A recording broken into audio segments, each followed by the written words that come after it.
Hey guys, it's Jana from Whiskey and Sunshine, And Ashley from With Ashley and Company. and we're so excited to talk to you about Captain Marvel today. And these are definite spoilers, so if you have not seen the movie, turn this off right now and then come back later. All right, where are we starting? So I feel like we have to start, this is necessarily a spoiler, but with the Stan Lee tribute that played prior to the movie opening. That opening scroll just, it like killed me. It was so perfect, but so heartbreaking all at the same time. So many tears. Thanks for the tissue warning though, because if I hadn't known that was coming, there would have been so many more. I was in the theater doing the look up and the I'm gonna blink a lot and I'm not crying, I'm not crying, I'm not crying. And then when The he showed up and it was the Mallrats, that's what he was reading was his Mallrat script, which he is in as himself. yeah, And he just kept saying, "Trust me, true believers." And she pauses and she smiles at him. It was like a moment of silence almost in the Marvel world, and it just like crushed me. and that smile killed me because it was almost she kind of had this look and I like part of me wonders, I mean, I'm sure they didn't film it after because I know like his cameo obviously was filmed before he passed, but I kind of wondered, like, part of me was like, did she film that part after, or did they film the whole thing at the same time? Like, was that a concurrent filming, or was her part pieced in? But that smile was just, it was like this knowing smile, and killed me. Totally killed me. And it's funny, like half of our theater clapped, and I think the other half was like, "Oh, we just don't know what to do with it." And my son actually clapped after they did the tribute at the beginning, and I was like, "My 15-year-old gets it. Like, he really gets it." I don't know, like I don't think anybody clapped, but you could tell everybody was like Stanley. Like there was just like this reverence, I think, in the theater. Yeah. And my daughter leaned over to me and she's like, "Oh, mommy, it's Stanley." And I'm like, "It is." Getting into the film, I love the film. I love seeing the Kree Skrull conflict come to the big screen. I love, love, love how they did the Skrulls. It was worth the wait, I said in my review for them, because I know a lot of people have been wanting them for years.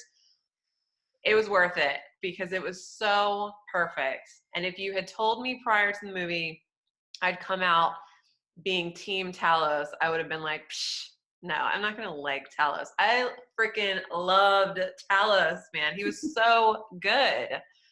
And it was ridiculous, like how excited I was for him. And when he got shot, I was like, he better not die, damn it. Like, I want Talos to live. I need him in more movies now. Yeah. And So, Ben Mendelsohn was perfect for that part. He was so good. oh, perfect. I've never, like, he's always the bad guy, always.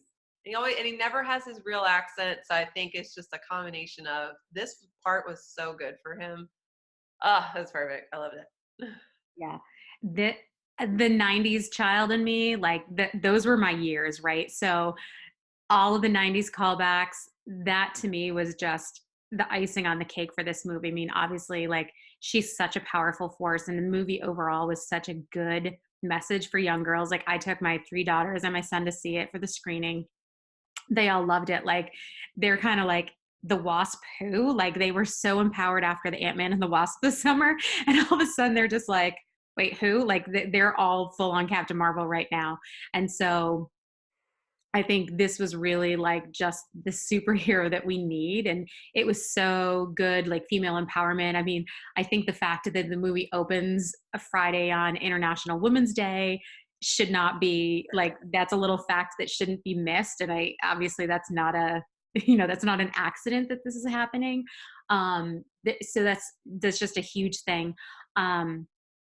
Overall, I thought the movie was great, but yeah, like those little 90s callbacks for me were huge. Like, I was such a grunge, like 90s teen. I kind of thought we might be moving towards a Secret Invasion storyline originally with the MCU. However, now that we've seen that the Skrulls are refugees and they're not, this evil race of aliens that are taking over Earth, I don't think we're going to see Secret Invasion now play out on the big screen. But my other thought and theory was that we would see a young Avengers. We have Cassie Lang, and now Monica Rambeau, whom she's calling Lieutenant Trouble. And comic books, Lieutenant Trouble is played by Kit.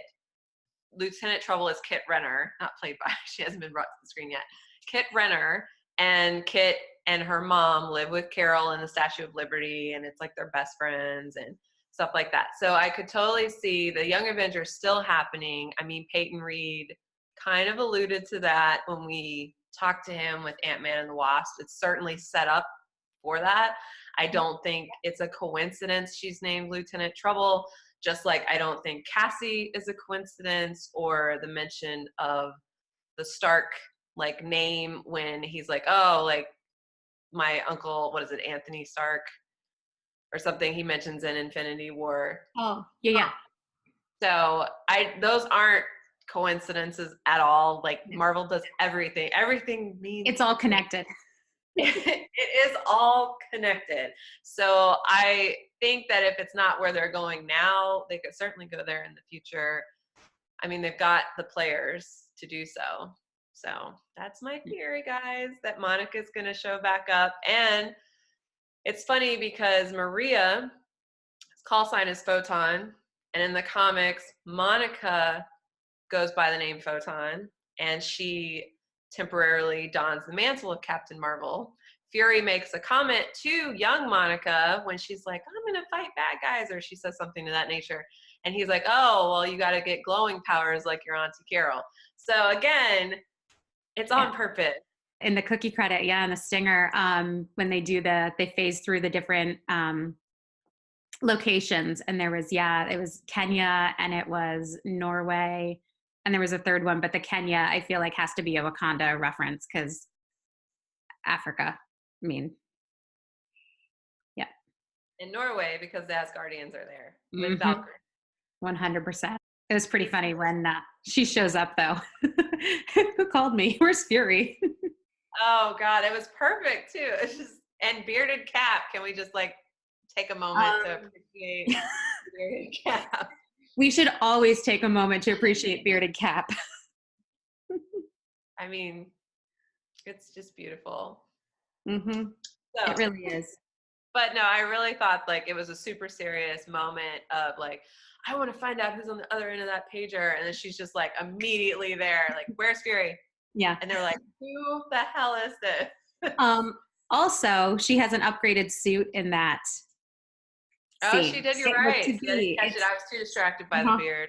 Yeah, her suit is different. So she's clearly had some upgrades and things happening since 1995. Yes, she has. Some things have been happening. That is true. I will say at least this explains her absence. She's been away. She's been fighting wars against the Kree across the galaxy. And that's kind of where she spends a lot of her time in the comics, is she's out in space doing things. So that's where she was the whole time. Yes, Fury knew about her. Hello. The Avengers Initiative is named after her. Yeah, there has to be more like her. Let's find them. Exactly. And I called that I didn't know that her call sign would be Avenger. I did call the beginnings of the Avengers Initiative based on, it was one of the like special looks or the TV spots. It wasn't a full trailer, but it's where Coulson says to him, do you think there are others? And Fury's like, yeah. Like, and I'm like, Avengers Initiative, anyone? Because that's what that sounds like. Yeah. So that was exciting to see. And the Pegasus connection, that was a good. Yes. Good callback to the older films. I loved it. It's to show that this is still all connected, even though everyone feels like she just kind of shows up out of nowhere. I will say the one thing that Marvel tends to do is they're very well connected, and they're not very disjointed. Like typically you don't walk out of there going, well, that didn't make sense, or, where did that come from? Like typically you see a really good continuity from start to finish, and there isn't often big gaps of questions, unlike maybe a sister franchise that tends to leave you going, what, when you walk out of the theater and you go, I want my 2 hours back. But this one I felt particularly good about the continuity in terms of where things fell in the universe and answering questions. And I thought they really did a good job too it was interesting the way that they started, and then they kind of did this rewind of you get little pieces along the way, and then you'd scoot forward and then you'd rewind a little bit and get a little bit more of the history. And I really loved the way that they did that. I agree. I also, speaking of history and everything ties together, Project Pegasus, the Tesseract shows up. Yes. And I always think like it was fun because the Tesseract was our original Infinity Stone. We just didn't know it at the time. Yep. And it was cool to see the Tesseract show up and get vomited up. Little fur ball. Yeah, a little bit. So that explained that. So as the movie's ending and you're like, but wait a second, how do we get the Tesseract back? Well, now you know that's how we got the Tesseract back. But I really did, like we were talking earlier, I really expected a vomited pile of ash. I really expected Nick to show up in a pile of ash on his desk. Oh, God. Well, I would only have been happy about that because that would have meant Goose survived the snap, which I feel like Goose has to have survived the snap. And I also said earlier, I'm like, I'm totally for like a team of just the animal heroes, like taking out Thanos. We can get Tippy Toe, Rocket, Lockjaw, and Goose, and I think Thanos would be screwed just with the animals. Yeah. I'm just saying. Goose could just swallow him. I mean. Yeah, he's just going to eat him and be done. Stick him in a pocket. Yeah. I'm excited to see her in Endgame. I think she's going to get along really well with Cap. They both have that military background. Yeah. They're also very similar in their personality traits. I was telling you earlier, I really like her because she reminds me of Cap, but like an unpolished version of Cap. Like Cap's very like put together and just, you know, he's a great diplomat, and she's just more like, I'm going to do the right thing. You can knock me down, but I'm going to get back up, but I'm probably going to tell a dirty joke and say she's something completely snarky, but I'm still mean well. Yeah, exactly. So like, that's how I feel. I'm like, she's what I would be if I tried to be Captain America. Mm-hmm. Like, I'm going to do the right thing, but I'm not like perfect. So she's slightly less polished. Yes. But her heart is 100% in the right place. Agreed. And I really liked seeing that too with the refugees of the Skrulls, because she does that in the comics. I don't remember the race off the top of my head. It's not the Skrulls, but she goes to Torpa. She's trying to help refugees and these poor people where their planet is poisoned by, I think it's the Kree, because the Kree are not good guys, like at all. So... And it was nice to see more of the Kree too. I hope we see more of Ronan in the future, because I really felt like he got slighted in Guardians of the Galaxy. I agree. We really didn't get a good look at him. Like, I mean, I kind of like to see a little bit of Lee Pace on the screen for a change. Like, you only saw like a split second of him here and there. And then I was like, wow, we got like minutes of, you know, Ronan hanging out. And that was kind of nice to see. I would like to see more of that storyline. Yeah. I think so. I think, and possibly they'll develop more of that with Captain Marvel too, because she's obviously taken the fight to the Kree. And I do like how he was just like, nope, I'm out. Sorry. Like, she just blew up like 10 spaceships. I'm good. I'll see you later. Bye, Yon-Rogg. I'll catch you back on like Hala. And I like that they left it open for a sequel. Oh yeah, for sure. I hope she goes back to Earth in Captain Marvel too, because I'm so here for more Nick Fury, Carol Danvers banter with Baby Coulson, like tagging along. I loved Baby Coulson. It was like his first like day on the job, his first week on the job, and he's just like, guys, you left me in the parking lot. And he's like, oh, but I didn't? Wait, oh, you're not Coulson sitting next to me. Crap. Like, oh man, I gotta dang fail. One of my twins like leans over to me in the movie and she's like, Mom, I have a suspicion about that cat. I was like, oh, do you? I'm like, you're so funny. I was like, yeah, just keep watching. Yep. Oh, Goose. I was just waiting to see like when they would unleash the Flurkin. And I thought it was perfect. And their reactions were perfect. Like, what just happened? Yep. And I love Talos reacting to Goose, because that was very Rocket and Chewie in the comics. When Rocket's like, kill it, it's not a cat. And they're all like, it's a cat, Rocket. Tallis said the same thing. He was like freaking out. That's not a cat. It's not a cat. And then, Fury's all You're like, scared of this cat. It's just a cat. yeah. He's like, Dallas got him like, on his lap. And it's like, and they're scanning it and they're like, very dangerous. And Nick Fury's not dangerous at all. It's broken. low to no danger. I know you're working on a 90s like nostalgia post, and you just did a Cree cocktail, which I did. and I wish I was closer to you so I could be a taste tester. So I'm as the sads.